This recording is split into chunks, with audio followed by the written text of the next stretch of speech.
Prophète, votre émission que vous suivez sur la meilleure chaîne Parole TV. Aujourd'hui, je reçois pour vous quelqu'un de très bien, d'important. Bonjour, Maman Eunice. Bonjour, Prophète Yannick. Vous allez bien? Oui, ça va très bien, et vous-même? Très bien. Ok. Qui est Maman Eunice? Voilà, je suis épouse, je suis mère, je suis architecte intérieur, je suis écrivaine, je suis entrepreneur, chef d'entreprise.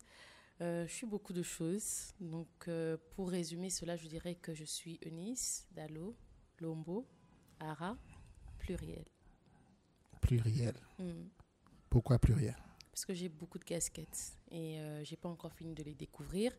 Donc, voilà, je me définis comme quelqu'un de pluriel. Quelqu'un de pluriel. Ok, pluriel. Qu'est-ce que signifie Ara? Ara veut tout simplement dire ornement, hôtel, Lyon. Lyon. Ok. Lyon. Voilà, et mon nom a été changé. Ok. Apparemment, vous voulez pas rentrer dans les détails alors que vous avez dit que vous parlerez de tout. Non, vous m'avez demandé qui, donc et comment. Voilà, c'est ça. Donc en 2010, je vais aux États-Unis pour la toute première fois déjà pour poursuivre mes études. Et en ce moment-là, je passe par une phase de redécouverte de moi-même. Bon, bien, disons de découverte de moi-même parce que je pensais que je savais qui j'étais. Mais en allant loin de ma famille, loin des personnes de mes repères, j'ai eu à me découvrir moi-même, mon identité. Mais c'est passé par un moment de crise, bien sûr, parce que qui dit se définir ou se redéfinir veut dire qu'il y a un moment où on ne se maîtrise plus, on ne se connaît plus. J'ai failli faire, au fait, une dépression. Et c'est en ce moment-là, au fait, que le nom s'impose. Alors, je l'ai entendu une fois, un soir, je suis en train de pleurer, de crier vers Dieu. Et j'ai entendu ça. Bon, je ne comprenais pas c'était quoi à ce moment-là. Parce que, bon, même qui dit Ara, bon, je me dis c'est quoi? C'est un nouveau parler en langue que je dois développer. C'est quoi? Ça n'a pas de sens vraiment. Et non seulement je l'entendais, mais je le voyais écrit. Alors, bon, il y avait déjà Google à cette époque-là. Et je vais sur Internet, j'essaie de taper, de chercher pendant des heures, je peux dire, jusqu'à ce que je finis par trouver, au fait, en hébreu. Et là, ça a pris tout son sens. Ah, ok. On va parler des souffrances inconnues de la fille d'un pasteur. Alors, votre mère a écrit un livre quelques années sur les souffrances inconnues de la femme d'un pasteur. Et j'ai eu l'occasion de lire le livre, je l'ai relu, j'ai suivi même l'enseignement qu'elle avait fait, je pense, en 5 épisodes. Et je me suis posé la question, si la femme du pasteur ressent tout ce qu'elle a ressenti, vit tout ce qu'elle a vécu, et qu'est-ce que la fille du pasteur ressent en étant fille du pasteur? Est-ce que vous êtes prêts à nous dire, à cœur ouvert, et à tous ceux qui vont nous suivre sur Parole TV, sans porter des gants, parler vraiment sans tabou des coulisses de la fille d'un pasteur? Pourquoi pas? Ok. Nous avons la promesse. Oui, ce qui peut être dit sera dit. Ah, ce qui peut être dit sera dit. Donc on voit déjà qu'il y aura des interdits. Bien sûr, il y a des choses c'est pas tout qu'on dit. Il y a des choses que l'on ne dit pas parce qu'il ne faut pas dire, mais parce que, voilà, des fois, il faut juste vivre les expériences. C'est un peu comme une femme qui met au monde. On va t'expliquer, mais quand tu vis, c'est pas la même chose, justement, parce qu'on ne te dit pas tout. Entre parenthèses, c'était difficile? C'était pas facile, non? C'était pas facile, mais j'ai beaucoup aimé. Ah, vous avez beaucoup aimé. Oui. On ouvrira cet épisode qu'on va recevoir et Papa Lods et Maman Eunice ensemble. Alors, ça faisait comment, aux années 90, d'être la fille de Roland Dallon? Ça faisait bien, ça faisait normal. Je pense que ça, c'était l'enfance. Hein. J'ai 90, en tout cas jusqu'à 2000, j'avais 7 ans. Donc, je pense pas que j'étais très consciente de ce qui se passait vraiment autour de moi. Donc, pour moi, je dirais de 0 à 7 ans, c'était parmi les plus belles années de ma vie. Hein. Donc, vous voulez nous dire que après des 0 à 7 ans, ce n'était plus beau d'être la fille de Roland Dallon? Pas forcément après 7 ans, mais oui, c'était, enfin, à un moment donné, la prise de conscience de la personne, euh, de Roland Dallot, c'est-à-dire le nom que l'on porte, euh, la personne que l'on accompagne dans sa mission, parce qu'il faut le dire, être ses enfants veut dire aussi l'accompagner de la mission qu'il porte, même si on n'a pas choisi, on n'a pas forcément eu envie de le faire. Euh, C'était pas facile, non? Parce que l'on découvre les réalités attachées à cette mission, les responsabilités, et ça fait pas toujours sourire, non. Ça fait pas toujours sourire, j'aime ça. Ça fait pas toujours sourire. Est-ce que vous serez d'accord avec moi de dire, comme le disait un poète de mon pays, en lingala, Baïbinga Boumwana, on vous a volé votre enfance à cause de cela? Non, Vous n'irez pas jusqu'à là. non, non.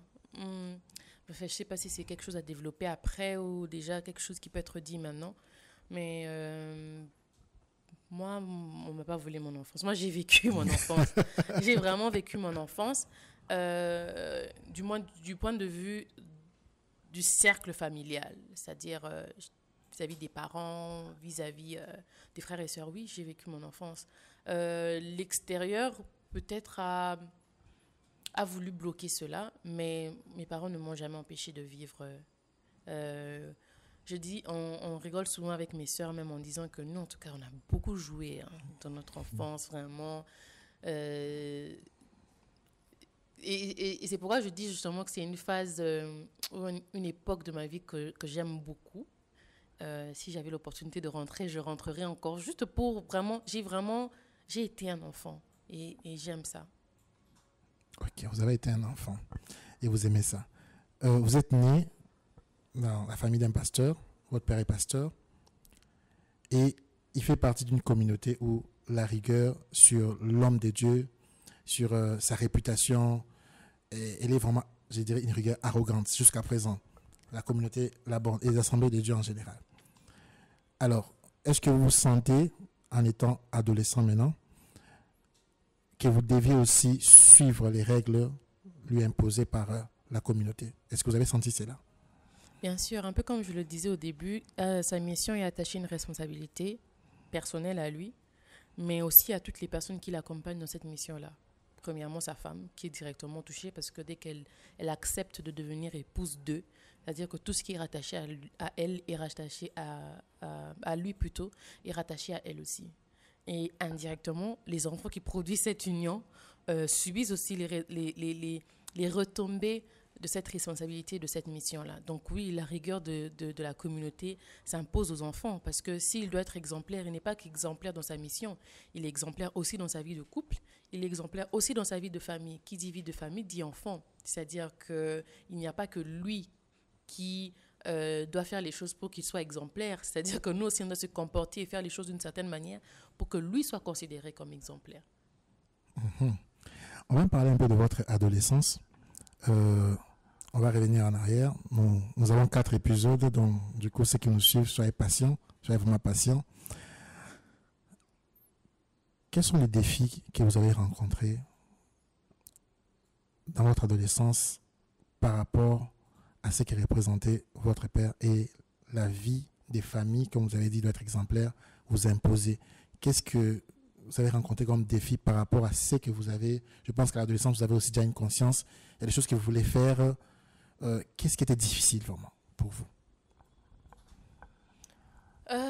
Bon, je vais peut-être faire un petit retour en arrière parce que déjà dans l'enfance, il y a des choses difficiles. Comme j'ai dit, de 0 à 7, on n'est pas très très conscient, mais après on commence rapidement à comprendre. Et ça, je dis 7 ans aussi parce que ça tombe bien. On est revenu à Kinshasa en 2000. Après être à Kenya, au Kenya, je pense, oui. Oui. Et en 2000, quand l'on rentre, je viens à peine d'avoir 8 ans. Et donc là, on change de communauté aussi. Enfin, quand je dis on change de communauté, c'est la même communauté, mais dans des environnements différents et dans une culture différente aussi. On était dans un milieu anglophone. On sait un peu tous comment les anglophones sont un peu plus open-minded. Et on rentre dans une communauté francophone qui est beaucoup plus fermée. On en parlait d'ailleurs avant l'émission. Exactement. Et donc, on revient ici, à peine 8 ans, à peine j'ai 8 ans. Et les souvenirs, en tout cas, de 0 à 8 ans, je ne me souviens pas que l'on m'ait traité vraiment comme enfant de pasteur. Ça ne me revient pas. Peut-être, mais en tout cas, ça ne me revient pas.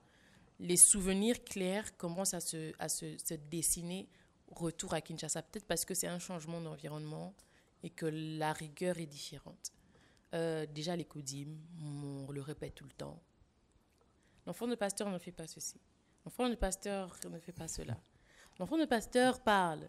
L'enfant de pasteur répond au texte d'or. L'enfant de pasteur doit retenir le texte d'or. L'enfant de pasteur doit être exemplaire à l'écodime, c'est-à-dire tu ne déranges pas, tu ne cries pas, voilà, tu ne tapes pas sur les amis. En fait, vraiment, il y a des choses que tous les enfants ne peuvent pas faire, mais on met une emphase sur l'enfant de pasteur. Tout enfant ne tape pas. Tout enfant doit retenir les textes d'or. Mais l'enfant de pasteur particulièrement doit retenir les textes. Donc, que tous les enfants oublient, mais pas toi. À la fin du culte, tout le monde court. L'enfant de pasteur ne peut pas courir comme ça parce que tu dois montrer l'exemple. Si toi, tu cours, tous les enfants vont courir et puis. Et puis, on a l'adolescence.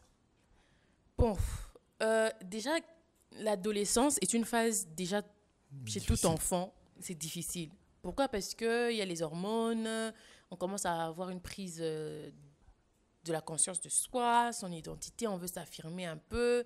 Et puis, il faut dire qu'on ne se comprend pas tellement aussi.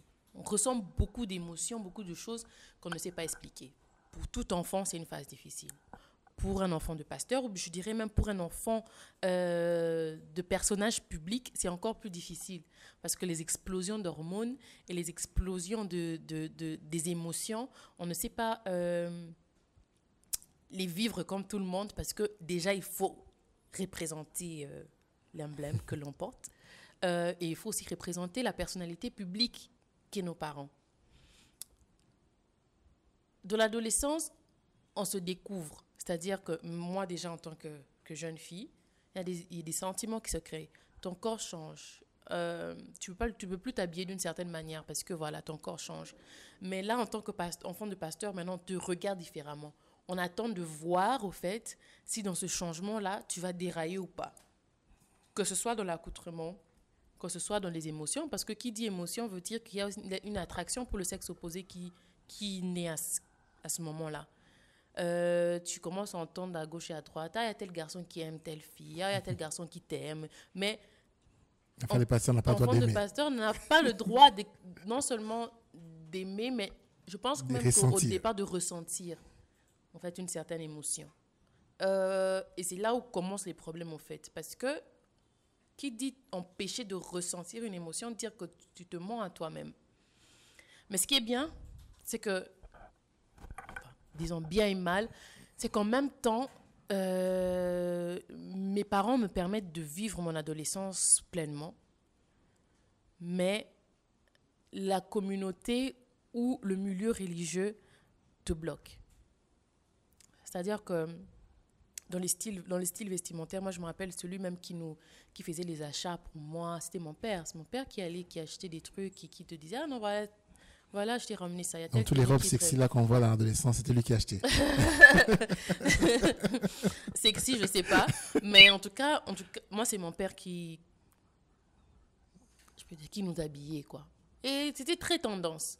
J'ai pas des souvenirs vraiment clairs comme ça, mais je dirais peut-être si je dois mettre ça en parallèle avec les jeunes ou les ados de cette génération, on dirait peut-être des pantalons katafou-moi, comme on dit. Oui. Peut-être pas exagérément, mais mon père m'aurait acheté ça. Parce que c'est dans la tendance. Parce que pour lui, il était dans la modestie. Tant que ça ne révèle pas le corps, parce qu'il était très strict quand même, hein, tant que ça ne révèle pas le corps, tant que tu n'es pas en train d'exposer ton corps ou d'être une occasion de chute, il n'y a pas de problème. La seule restriction que mon père avait, je me rappelle, c'était jusqu'à 15 ans, c'est qu'il ne fallait pas mettre de rouge à lèvres rouge. Oh. Oui. Il fallait mettre de quelle couleur? Gloss seulement. Et pourquoi?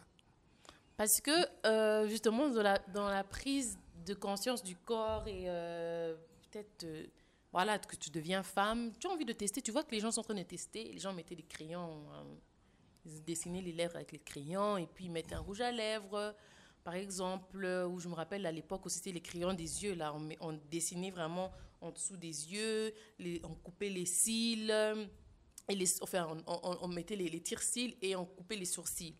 Mon père, c'était non. En tout cas, tu couperas tes sourcils que lorsque tu auras 15 ans. Tu ne mettras de rouge à lèvres rouge que à 15 ans et le crayon aussi que à 15 ans. Sinon, tu peux mettre ta poudre blanche et ton gloss, ça suffit. Parce que justement, pendant les grandes vacances, on voyait les autres faire et on essayait de copier. Et on devenait trop précoce par rapport à l'âge, et c'est ce que mon père ne voulait pas. Et c'est pourquoi je dis que j'ai bien vécu mon enfance, parce que mon père voulait qu'on vive chaque étape, qu'on ne saute pas les étapes. Et donc pour lui, mettre du rouge à lèvres rouge, commencer à se dessiner le visage, c'était sauter les étapes. Et même, je me rappelle qu'il y avait à l'époque les jupes qui avaient plusieurs étages, un peu comme ça. Je sais pas, je pense qu'à la cité, où le langage commun des Quinois, c'était les robes étubélées un peu.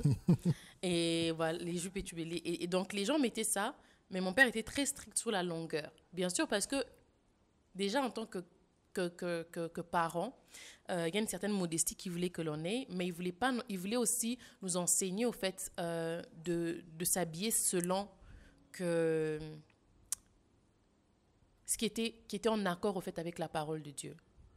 Vraiment, ce qui était en accord avec la parole de Dieu. C'était vraiment très exposer les corps. Je me souviens, des fois, quand on sortait, le papa dit, tu vas sortir comme ça. En fait, c'était pas et c'est ce que j'ai beaucoup aimé dans l'éducation de mes parents, c'est que c'était pas une condamnation, mais ils te posaient généralement des questions. La méthode de Socrate. Voilà, quoi. Quand il te demande est-ce que tu vas sortir comme ça, au fait, c'est pas qu'il est en train de tonner sur toi, mais en fait, il veut que tu prennes conscience, au fait, est-ce que la manière dont je sors, quelqu'un m'a regardé, et ça nous a appris justement, avant de sortir, on se demandait toujours est-ce que ça va, est-ce que tu penses que vraiment ça va et tout. Mais maintenant, l'extérieur, n'appréciait pas toujours forcément. Je me souviens, comme je disais, moi j'aimais bien la musique, jusqu'aujourd'hui même. J'aimais bien écrire. Et donc moi j'écoutais du rap et tout ça. Et chrétien ou non, international? J'écoute seulement. Mais après mon père, comme il est aussi fan de musique, lorsqu'il a commencé à voyager, aller aux États-Unis et tout ça, il a commencé à m'emmener du rap chrétien. C'est là que j'ai été en contact avec le rap chrétien. Mais à l'époque, le rap chrétien, c'était quoi? 2004, 2005? Peut-être Kirk Franklin, du slam peut-être. Oui, mais le Kirk Franklin, même à l'époque, dans la communauté dans laquelle on l'est, ça passait pas. Oui, ça passait pas, oui. Ça passait pas. Et donc, voilà, c'était un peu l'enfant de pasteur, mais voilà, rebelle, quoi. Pendant l'adolescence, je m'étais vraiment renfermée sur moi-même. Donc, tu as tes écouteurs tout le temps et tout ça. Et là encore, on dit, elle parle pas, elle est fière, elle est comme ceci, elle est comme cela. Donc, c'est constamment des attributs de l'adolescence qui peuvent être... Et apparemment, ça vous suit jusqu'à présent. Les gens pensent que vous êtes fière. Est-ce que vous êtes fière? Dire orgueilleuse pour ne pas dire fière en français. Osa fière en ligne. Et ça, en fait, parce que dans la définition française, bon, il n'y a rien de mal à ça. Dans la définition quinoise, congolaise, je ne sais pas. Fière, je ne sais pas. S'ils pensent que je le suis, je ne sais pas. Mais si être fier, c'est savoir ce que l'on veut et faire les choses selon... Voilà, c'est sa destination, ses objectifs. Si c'est ça, être fier, alors peut-être oui, je suis. Okay. J'aimerais vous poser une question. Je pense que ça s'est passé pendant l'adolescence. Il y a une phrase que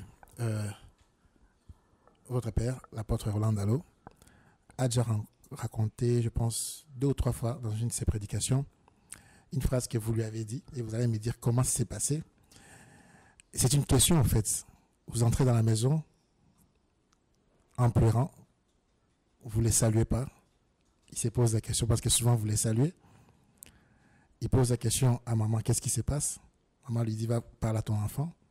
Et vous lui dites, regarde-moi droit dans les yeux, est-ce que tu as vraiment volé l'argent? Parlez-nous de ça. Une époque assez difficile. Je dirais même très difficile apparemment. Oui, très difficile. Surtout de vivre ça pour une adolescente, début d'adolescence, 12 ans. Beaucoup de choses autour du personnage de mon père, beaucoup de choses qui étaient dites.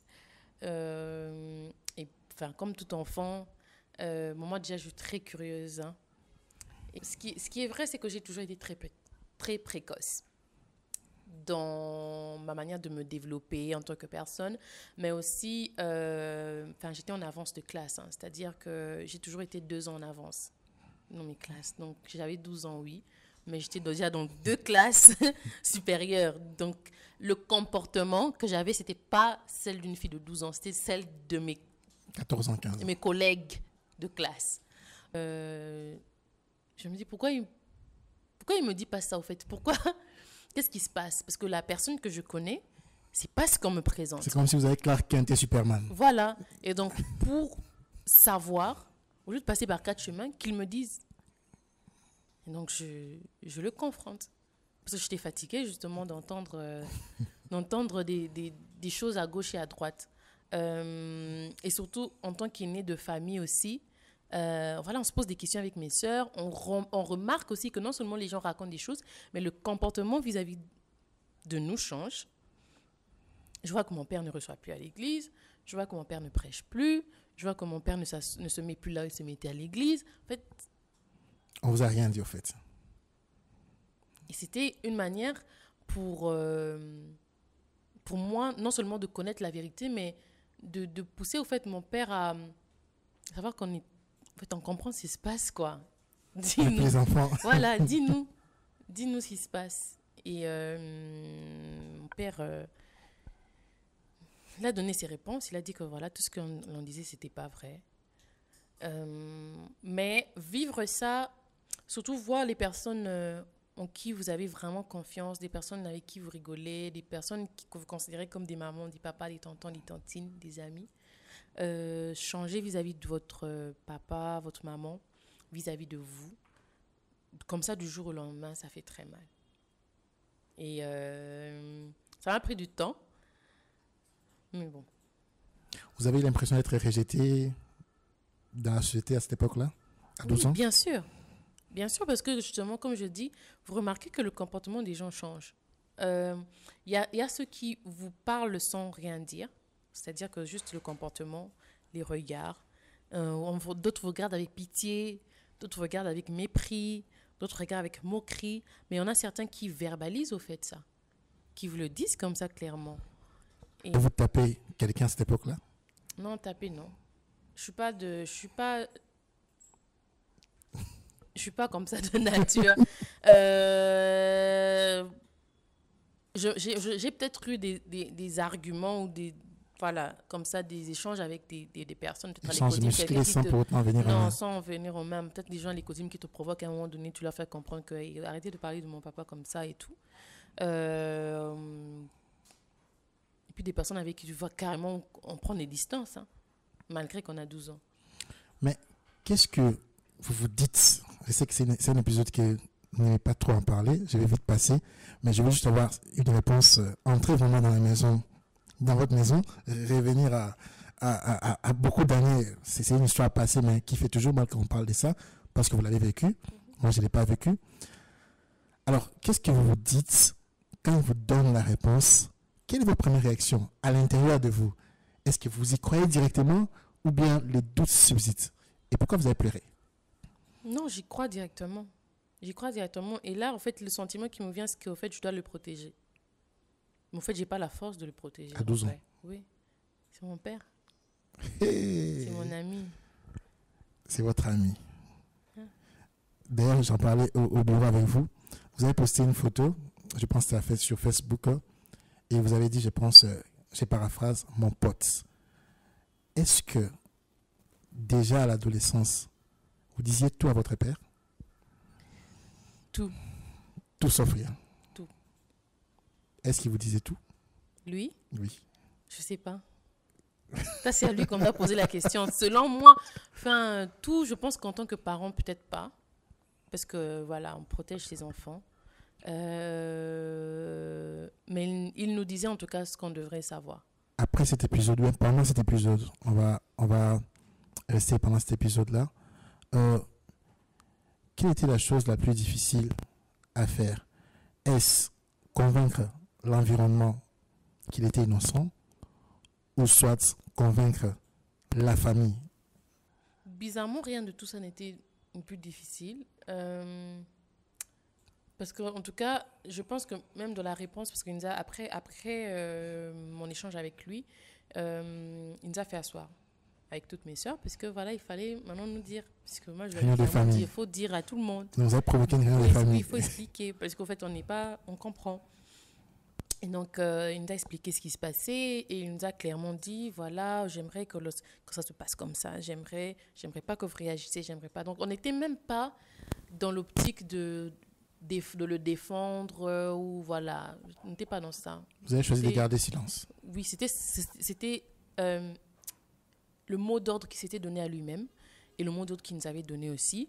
Et sincèrement, à ce moment-là, moi, c'était plus faut que je protège papa. Faut que je protège papa. Je pense que le plus difficile pour moi et mes sœurs à ce moment-là, c'était le changement de vie. Parce que c'est comme si vous avez déjà une vie toute tracée. Et puis, au bout du trajet, pendant que vous êtes en train de marcher sur cette rue-là ou sur ce trajet-là, on coupe la route. Moi, je me voyais, voilà, je sais pas. Déjà, je voyais comment j'allais me marier, comment, en fait, commencer à œuvrer à l'église, dans tel département. En fait, la trajectoire, comme on dit en anglais, it was all set. It was straight, en fait. Et à un moment donné, en fait, cette ligne droite-là, on la coupe au milieu. Avez-vous trouvé la force de pardonner ce qui était derrière tout ça? Bien sûr. Quand? Ça a pris du temps. La même année? Je pense pas. Non, peut-être 6-8 ans après. 8 ans après? Ouais. Pourquoi si longtemps? Qu'est-ce qui a retardé les pardons? Il faut protéger, que on ne fait pas forcément attention aux émotions que l'on ressent. Et on ne sait pas forcément que l'on ressent telle chose vis-à-vis de telle personne et qu'il faut peut-être, il faut pardonner. On ne sait pas au fait qu'on a gardé quelqu'un prisonnier dans son cœur. C'est lorsque l'on avance, que l'on se rend compte, on est face à certaines situations, peut-être, je sais pas, moi je me rappelle, c'est peut-être le jour où je passais devant l'église, ou que je rencontrais certaines personnes, que je me rendais compte au fait que j'étais méfiante. Et cette méfiance-là, pour moi, n'était pas un bon signe. Parce que je me dis, si je me méfie de telle personne, c'est que je ne fais pas confiance. Si je ne fais pas confiance, c'est-à-dire que quelque part, je n'ai pas pardonné. Or, il faut pardonner. Mais en même temps, tu te demandes, il faut pardonner comment? Ok, je pardonne. Mais après, tu te rends compte que le pardon, c'est un processus. Ce n'est pas aujourd'hui, tu dis je pardonne et puis tu passes à autre chose. C'est vraiment un processus. Et c'est, quand je dis 8 ans, justement, c'est au bout de 8 ans que je me suis rendu compte qu'en fait, il n'y avait plus aucune trace il n'y avait rien qui réveillait ou qui stimulait des émotions négatives, ou une crainte ou une méfiance en moi. C'est là que je me suis rendu compte qu'en fait, que j'ai été délivrée. Est-ce qu'à ce jour, on peut dire que c'est l'épisode le plus difficile que votre famille a traversé en tant que fille du pasteur? Oui. Oui. Si vous devez faire machine en arrière, qu'auriez-vous fait de différent pendant cette période-là? J'ai envie de dire rien. Rien. Je pense que peut-être la seule chose, peut-être, c'est que j'aurais peut-être eu si j'avais l'opportunité d'avoir des mécanismes de pardon plus faciles, peut-être, oui, peut-être ça. Mais je vois rien d'autre comme ça sur le coup. Le problème, c'est ce qu'on dépose dans ces enfants-là. Le problème, c'est les valeurs que l'on dépose dans les enfants. Après, ce serait mieux peut-être de mettre des enfants dans des écoles chrétiennes, mais école chrétienne ne veut pas forcément dire aussi qu'il n'y a pas des choses qui se passent en messe basse. Hein. Pour moi, et je pense que c'est ce qui a été justement la réflexion de mes parents, c'est qu'il faut donner le meilleur à l'enfant.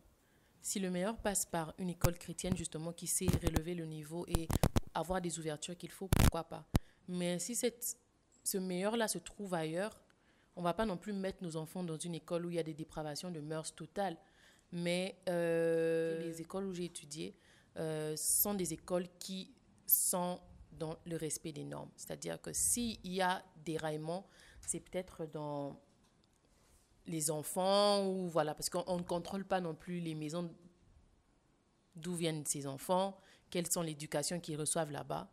Et ça, même dans une école chrétienne, parce que école chrétienne ne veut pas dire que tous les enfants qui viennent forcément sont des chrétiens. C'est-à-dire qu'il peut y avoir aussi des choses un peu compliquées. Mais comme je dis, l'important, c'est comment on élève son enfant, les valeurs que l'on dépose dans l'enfant. Parce que je sais que même si on me jette quelque part, je ne réagirai pas en fonction de l'environnement dans lequel je suis, mais en fonction des valeurs qui ont été déposées en moi. Du reste, nous sommes dans le monde. Nous avons été envoyés ici pour justement changer le monde, être les sels et la lumière. Ok. Je ne vais pas citer l'école pour ne pas faire la publicité. Je n'ai pas été payé, malheureusement. Qu'est-ce que cette école, disons américaine, a eu comme impact négatif sur vous à cette époque-là, et qu'est-ce que ça a eu comme impact positif? Il n'y a pas eu d'impact négatif parce que justement, quand la phase dans laquelle j'étais, vous avez quel âge lorsque vous avez intégré l'école? 15 ans. Ok. Ah, vous ne pouvez jamais mettre les rouges à lèvres. Tant mieux. Donc, dans cette phase-là, je venais de redédier ma vie à Christ justement à 15 ans et j'étais vraiment beaucoup plus dans la quête de plaire à Dieu. Donc, il n'y a pas eu de phase d'impact négatif sur moi. Au contraire, je pense que cette époque-là, c'est une époque où j'ai le plus servi, en tout cas volontairement, Dieu. Et je pense que ce qui était peut-être négatif, c'était personnel. Je pense que à cette époque-là, j'avais peut-être pas une grande maturité spirituelle, donc ma manière de procéder à faire les choses n'était pas forcément bonne. C'est-à-dire, j'avais un zèle, je voulais vous avez choqué certains de vos condisciples. Oui, j'ai pas procédé forcément toujours de la bonne manière. Vous avez été judgmental?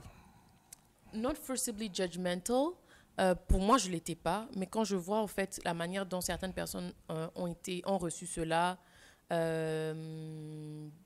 j'aurais changé ça parce que je me dis toujours, et ça c'est ma façon de réfléchir, je peux ne pas vouloir faire quelque chose pour blesser quelqu'un, mais dès l'instant où quelqu'un a été blessé, je me dois au fait de corriger cela. C'est-à-dire que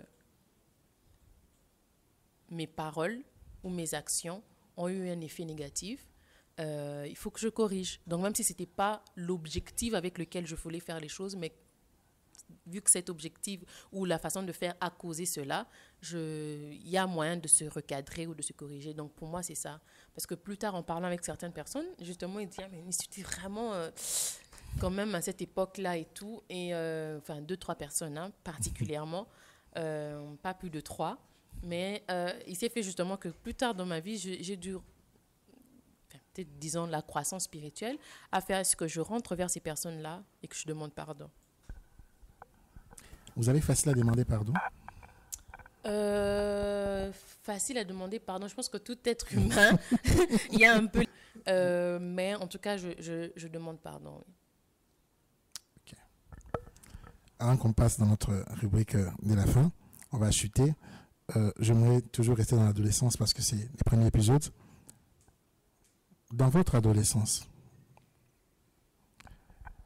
et dans l'environnement de la dite école et les amis, parce que déjà vous avez des amis qui ne sont pas forcément des chrétiens, vous avez des amis qui croient à tout, il y a même des athées qui sont vos, peut-être pas amis, mais collègues de classe. Quelle est l'approche de vos parents? Là, je parle des mamans pasteurs et du pasteur. Quand il faut célébrer Halloween, célébrer toutes les fêtes peut-être qui peuvent léser la Bible, l'accoutrement ou bien certaines mœurs qu'on essaie de construire à l'école, quelle est leur approche et leur réaction? Et quelle est votre réaction par rapport à tout cela? Il y a certaines valeurs que que nos parents nous ont inculquées, déjà des valeurs humaines, mais aussi des valeurs spirituelles et chrétiennes.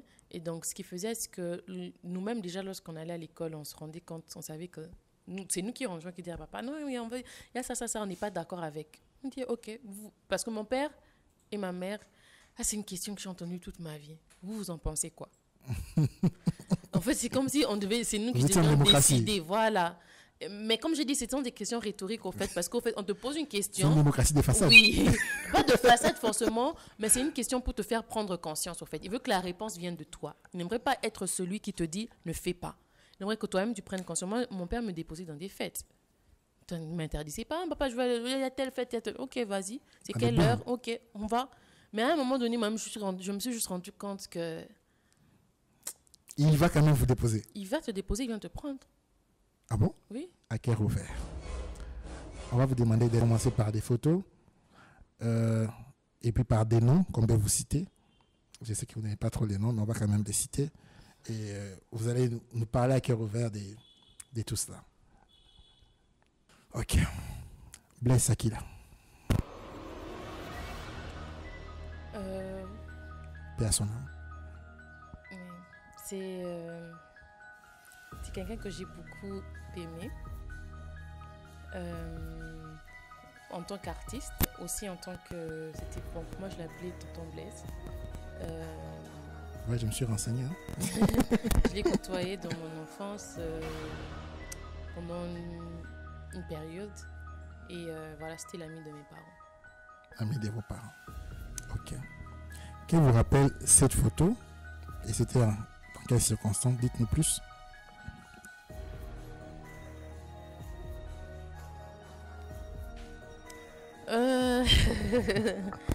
J'ai envie de dire que c'est au Kenya. Parce que je vois Sabrina, que je salue même si elle va nous suivre, derrière, et Mandieu, et je vois aussi Gloria. Je sais plus trop c'était pourquoi, mais bon, on a des chapeaux d'anniversaire, donc je suppose que c'était un anniversaire chez les Kabango. C'est les Kabango. Les Kabango, ok. Qui sont les Kabango? Une famille très proche à nous. Je dirais que les parents Kabango ont été un peu comme des seconds parents pour mes parents. Et leurs enfants, ce sont mes frères. Kali Kassinda. Ça, c'est mon oncle, c'est le mari de ma tante, c'est le grand ami de mon père. Voilà. Vous avez beaucoup à dire sur lui. C'est mon oncle, c'est le grand ami de mon père, c'est un deuxième papa. La relation que vous avez personnellement avec lui est-il aussi d'amitié ou bien quel type de relation vous avez avec lui? Non, pas Kali, c'est un papa. C'est vraiment un papa. Non, c'est vraiment un papa. Papa. C'est vrai qu'avec le temps, il y a beaucoup plus de... Alimbis. Oui, c'était beaucoup plus... il y a eu beaucoup plus de pas d'amitié forcément, mais on était plus relax. Mais Papa Kali, c'était vraiment le papa. C'est l'ordre, c'est la discipline. Et il nous a beaucoup imparti en cela, en tout cas. Ok. Bon, il y a quand même des bonus, on va chuter par là, par les bonus. Jacques-André Vernon. Il a été un père pour mon père, un père spirituel pour mes parents. Et j'ai de très bons souvenirs de lui. Je me rappelle lorsqu'on était encore toute petite, après chaque culte, il aimait bien qu'on monte dans son bureau et qu'on mange avec lui des beignets, des samoussas. Donc je me souviens bien, très bien de ça.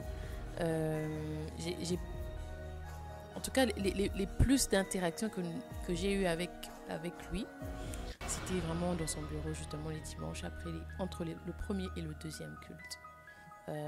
C'est des petits moments comme ça, mais des petits moments qui sont restés quand même dans les souvenirs. Je me souviens même que le jour de sa mort, c'était ces souvenirs-là qui revenaient. Comment avez-vous vécu cette mort-là, personnellement? Je n'étais pas à Kinshasa. Ça a été un très grand choc pour moi parce que j'ai appris déjà de ça, qu'il était un peu souffrant.